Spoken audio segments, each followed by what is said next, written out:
Shalom, selamat pagi saudara-saudariku yang dikasihi Yesus Kristus Sang Putra Allah. Kita bertemu lagi dalam Renungan Pagi yang dibawakan oleh Pendeta Trison Ginting dengan tema khas Bersama Allah di Waktu Fajar. Semoga firman Allah bersama Anda sepanjang hari. Selamat pagi umat-umat Tuhan dimanapun berada. Semoga kita berada dalam kasih dan lindungannya. Kita bersama kembali pada hari yang pertama di minggu ini. Dan renungan kita hari ini, Minggu 3 Juli 2022 dengan judul Allah itu baik. Ayatnya di dalam Ayub 33 ayat 26. Ia berdoa kepada Allah dan Allah berkenan menerimanya. Ia akan memandang wajahnya dengan bersorak-sorai dan Allah mengembalikan kebenaran kepada manusia.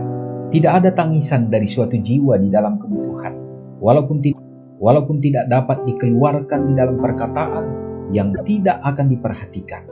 Mereka yang rela masuk dalam hubungan janji dengan Allah di surga tidak akan dibiarkan dalam kuasa setan atau di dalam kekurangan diri mereka. Hanya sedikit yang dapat menghargai atau meningkatkan hak istimewa doa pribadi. Kita harus pergi kepada Yesus dan memberitahukan kepadanya semua kebutuhan kita. Kita dapat memberikan kekhawatiran dan kebingungan kita serta masalah-masalah yang lebih besar kepadanya. Apapun yang muncul untuk mengganggu atau membuat kita tertekan, kita harus membawanya kepada Tuhan dalam doa. Ketika kita merasa bahwa kita membutuhkan kehadiran Kristus di setiap langkah, setan akan memiliki sedikit kesempatan untuk menawarkan pencobaannya. Adalah upaya setan untuk menemukan cara terbaik yang dapat menjauhkan kita dari sahabat terbaik kita dan yang paling bersimpati. Seharusnya kita tidak menjadikan orang lain sebagai kepercayaan kita selain Yesus. Kita dapat dengan aman berkomunikasi dengannya tentang segala sesuatu yang ada di hati kita. Setiap doa yang sungguh-sungguh didengar dalam surga.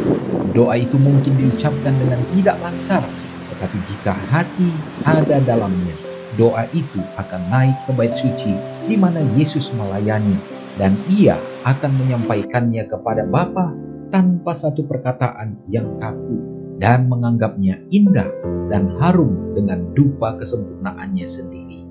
Jika kita mau menerima Tuhan melalui firman-Nya, berkat-berkat lainnya mungkin kita dapatkan. Seandainya ada doa yang lebih kuat dan efektif, Kristus akan menjadi penolong dari semua orang yang mencari Dia dengan iman. Umat-umat Tuhan yang berpengharapan, sungguh pekabaran lewat firman renungan ini menjadi kekuatan bagi kita bahwa Allah itu sangat baik. Walaupun kita mengakuinya, terkadang kita juga melupakannya, bahkan kita meragukannya. Saudaraku, Tuhan ingin bagaimana kita menganggap Dia sebagai seorang sahabat yang kita menaruh percaya kepadanya, dan sebagai Bapa yang juga melindungi kita, yang selalu peduli kepada kita. Tentunya Ia sangat menyadari bahwa keterbatasan kita tidak akan mampu untuk dapat mengutarakan kata-kata yang indah di dalam memohon. Demikian juga apa yang kita pikirkan pun terkadang bukanlah hal yang terbaik untuk menjadi bahagian kita. Namun yang terpenting adalah kita memiliki kerinduan dan niat hati yang tulus untuk berserah kepadanya. Maka Yesus kita yang lebih tahu, maka Dia akan memberikan yang terbaik sesuai dengan kehendak-Nya. Semoga hari ini kita dapat memandang Dia sebagai Allah yang baik yang akan selalu menyertai saudara dan saya. Mari kita sama-sama berdoa.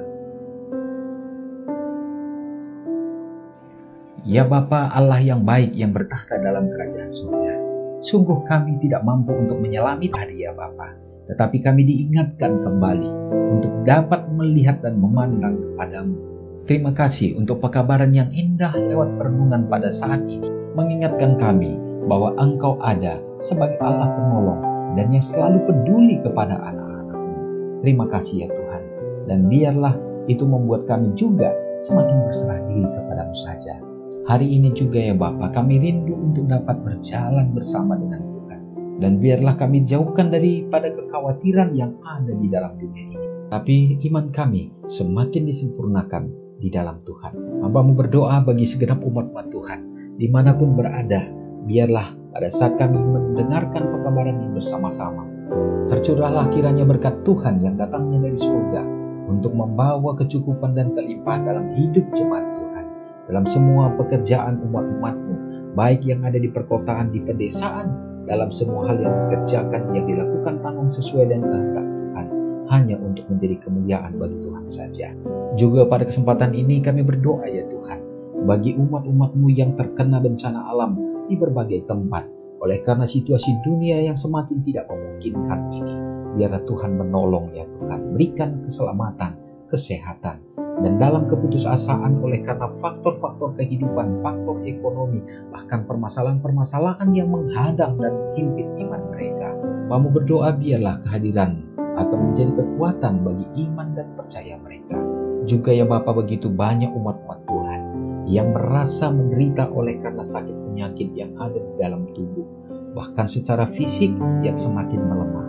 Biarlah Engkau yang akan memberikan mujizat-Mu, dan pada saat Engkau memberikan pemulihan, tentu itu akan menjadi sukacita.